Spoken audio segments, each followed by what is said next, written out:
Congratulations, you have successfully extracted DNA at home. So what's the science behind it?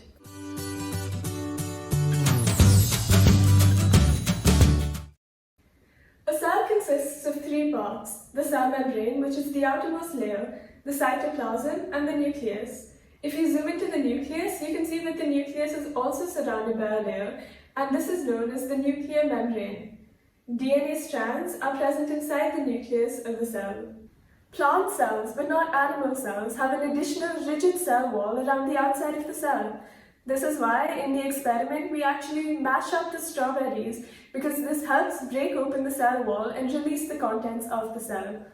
Now, let's zoom in and look at the structure of a cell membrane in more detail. Cell membranes are made up of these large molecules known as lipids, and lipids consist of two parts. So lipids have a small, compact hydrophilic head, and they have a large dangling hydrophobic tail, as you can see from the image.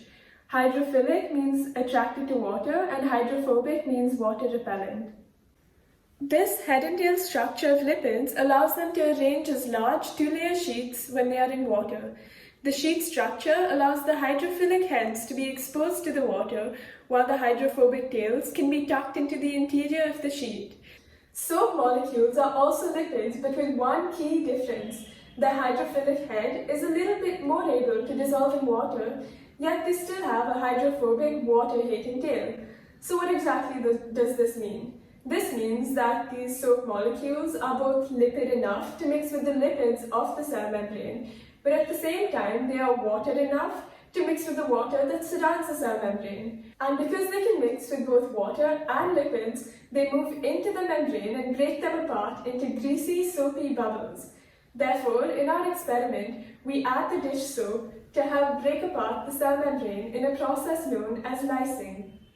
Once the cell membrane and the nuclear membrane are opened up by the dish soap molecules, the DNA is left exposed and we can continue with our experiment. DNA is made up of repeating nucleotides which contain a phosphate group, a pentose sugar, and a nitrogenous base.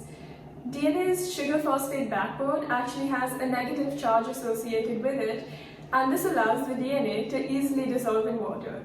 In our experiment, when we add the salt, we help neutralize the charge on the DNA molecule, making it less hydrophilic or less soluble in the water.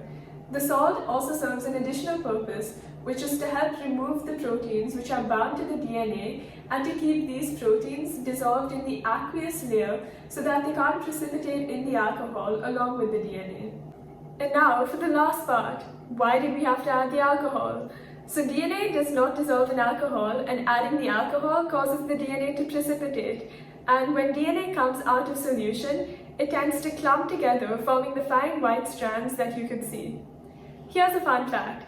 Instead of trying to extract DNA from strawberries or bananas, you can actually extract strands of your own DNA using your saliva. Try it out!